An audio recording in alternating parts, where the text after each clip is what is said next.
But before I get started, I would like to recognize Diane Stewart, who is here today. Would you please stand? Diane Stewart is who gave me the artwork for the book and on the inside of the book, too, as well. So I'd like to appreciate her for that. The pictures of the beautiful koi fish on the front and inside the book. So I have had an exciting few weeks. I have been to several different churches and centers promoting my book, and I've had some interesting things happen, and it's been a lot of fun. And I want to share with you that I've gotten to do some things that I don't normally get to do. A couple of weeks ago, I was interviewed on a radio program, and that was fun. And Charles Johnson, Chaz, helped me make a YouTube, which is out there. I'm sure that some of you have seen it by now. And it's a wonderful experience, and it's an incredible thing to get to be able to do all of these wonderful things. But I have to share with you, last Saturday night, before I talked at CSL Dallas about my book, I decided that I would go on the internet and kind of Google myself and see how, if I can bring up the YouTube. And I found that it's in several different places. It's not just in one place. And apparently you can click on different places, and different ones have different numbers. One of them that I clicked on, it was 144 views, and I liked that. So I clicked on it, and in the center of the screen is my video, and it shows my face there, and you can click on it. And then on the other side of it, it has all of these videos that you can click on. If you like this, you'll like this. And I look over there, and this whole line is just click after clip, clip, clip after clip after clip of Third Rock from the Sun.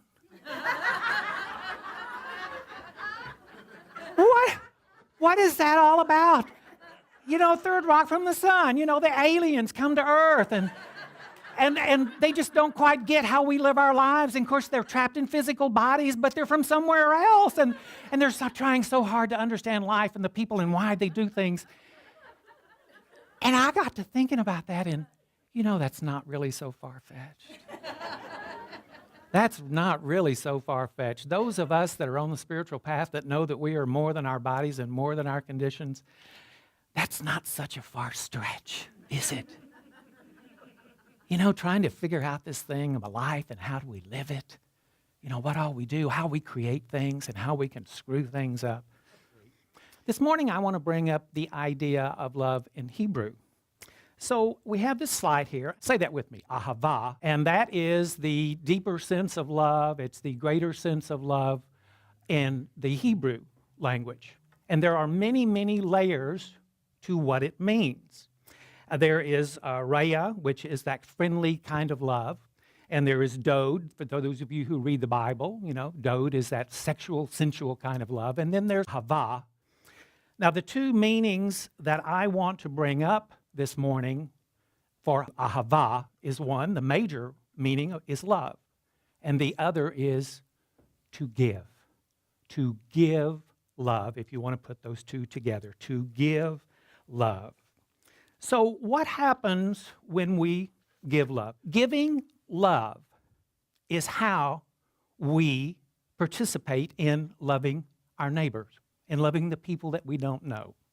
Giving it out and bringing it back is how we do it.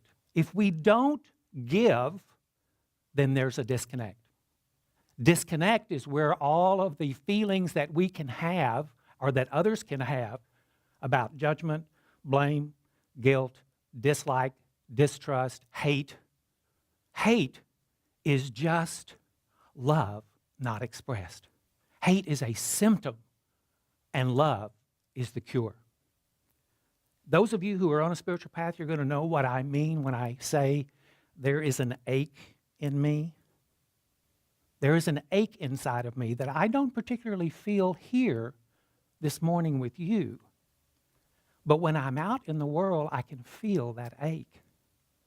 And love is the only thing that can cure that ache. That ache in other people that we see comes out in many, many negative ways. That ache that we have inside can be called many things. I simply choose to call it an ache. And you and you and you and you and you are the medicine. And all of those people out there. My book is not particularly about the major paths of Hinduism, Buddhism, Christianity.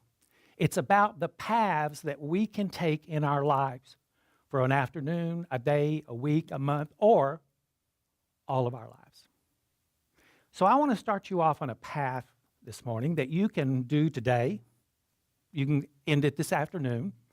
You can take it into your week, or you can take it into your lifetime.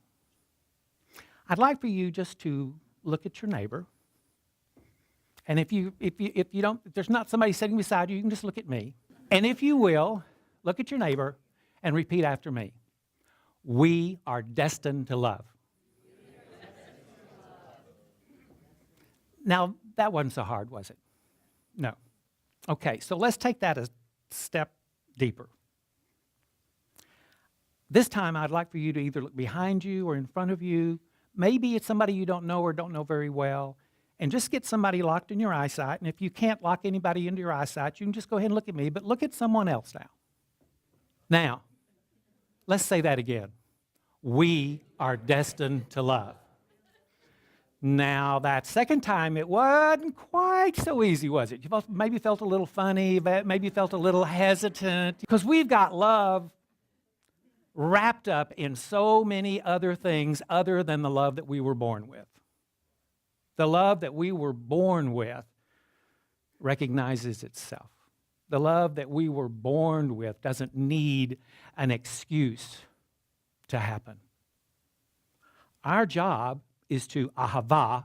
Our job is to give that love in the world. And of course, accept. But our job is to put it out there. Is to put it out there. So here is where this path can take you for maybe this afternoon or tomorrow or the next week or for the rest of your life. After you leave here today, when you're back out into the world, I'd like for you to get somebody locked in your sights, and they do not have to be looking at you. And I'd like for you to say to yourself,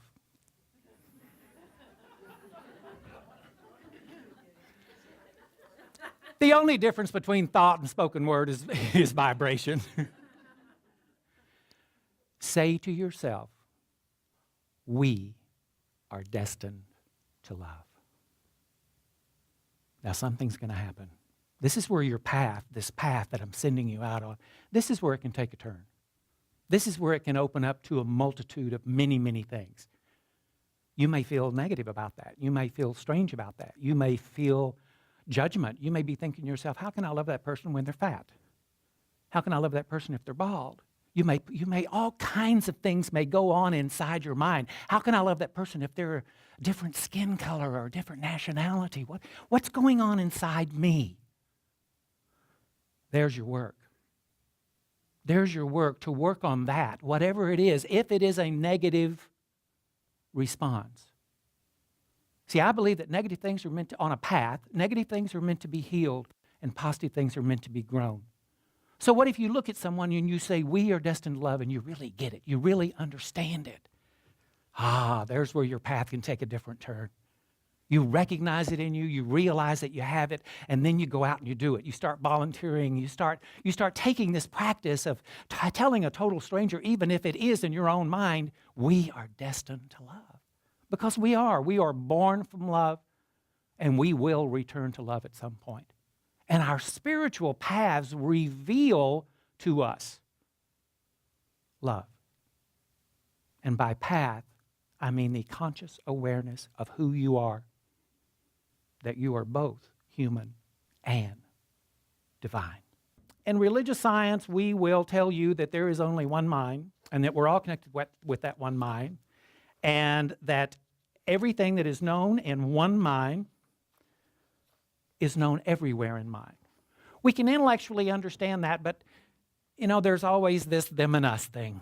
Because we're here, we're aliens. We're here. And we all seem so separated. But yet we're all so interconnected. There's a company called Institute for Heart Math. And for 18 years, they had been doing research on the electromagnetic field of the heart. The heart and brain interact with each other, and they send off impulses. And what happens is that when somebody gets close enough to us to where those impulses or those signals meet, we actually feel certain things in our bodies. This is how come we feel so good around the people we love. This is how come we feel negativity around certain people. This is how come we feel all sorts of things when we interact with each other. It's because our heart, not our brain, is sending something out. I want to share with you some of their findings. They call this cohesive consciousness, coherence consciousness. Our heart produces an electromagnetic field that changes according to our emotions. What we feel in our hearts, we send out as a message.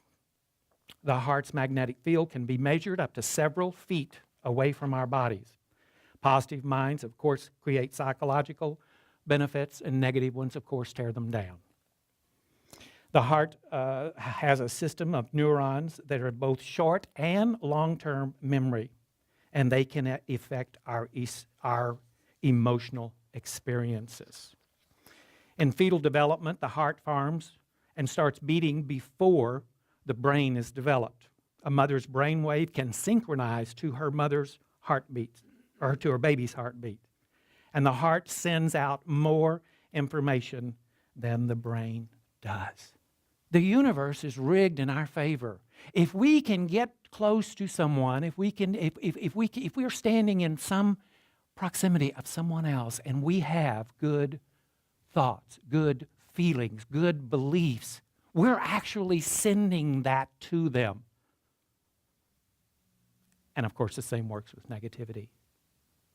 So that is how this path can work for you, even if you don't quite buy into the, what's known in one place is known everywhere.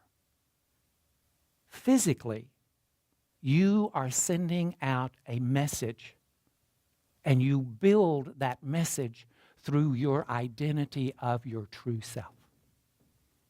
That is how we build heart. For a long time, I thought the heart is just an organ, just like the brain, and it doesn't really make any difference. It pumps blood, let it go. Seriously. And for 4 years, I was a minister of a church called the Global Heart.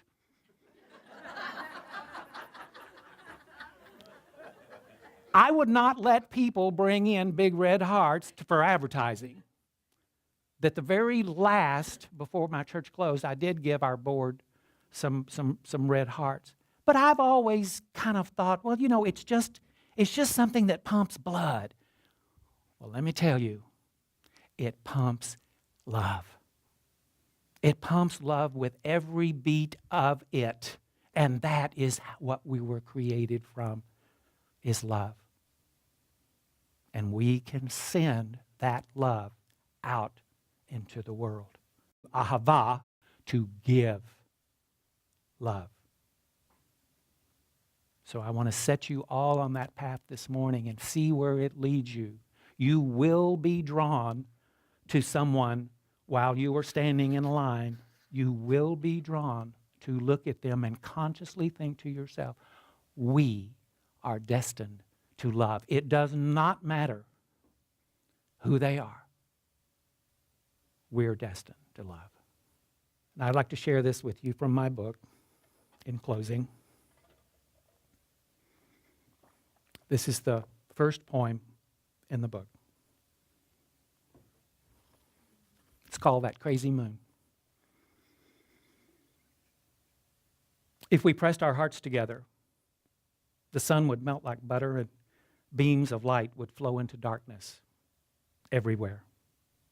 If we held hands, the world of separation would fall silent. Those old stories would stop telling themselves altogether. If we danced, the streets would be filled with flowers. The music from the spheres would play on forever.